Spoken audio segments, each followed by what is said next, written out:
चली जाओ।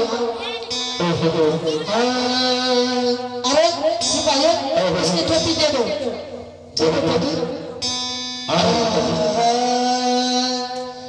जीत है तीन चीज के रखवारी देना दे लिया सब गरबाही करी तोहर माँ पिताजी जा रहल से सुरजागन बाजार जरूर रखवारी करबे।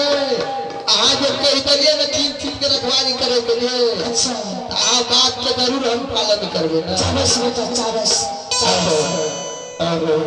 और कुछ लगा तो मैं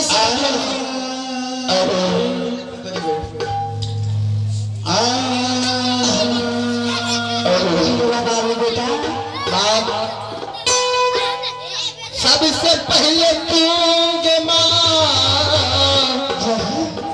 पिताजी का सबसे पहले दारू पी के सुरजागन बाजार जाए छो। हमरा ला कम से कम जिलेबी चौक न नहीं है। पिताजी भूल जाते तू तो हमार याद रखे छी ना। हाँ बाबू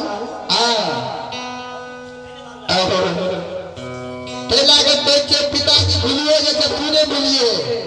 ठीक से बेटा तेरा झुल्ली और की बनाएगा और की नहीं विवाह सब नहीं है झिल्ली कचरी नहीं है।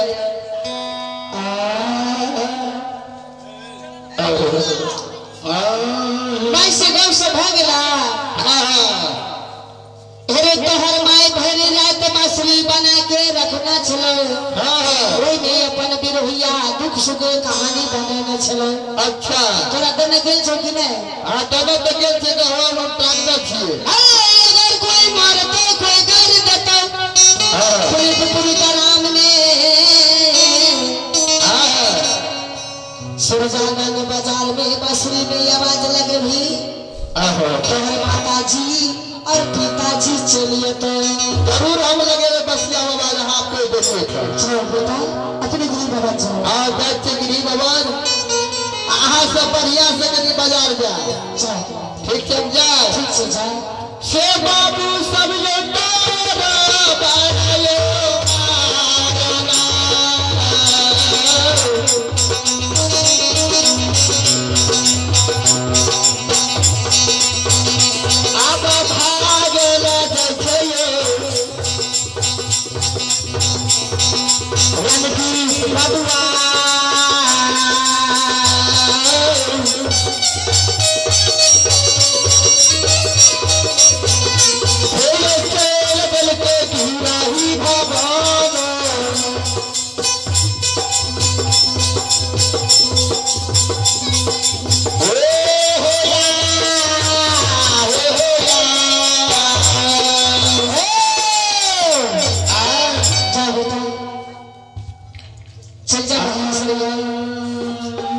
सत्य है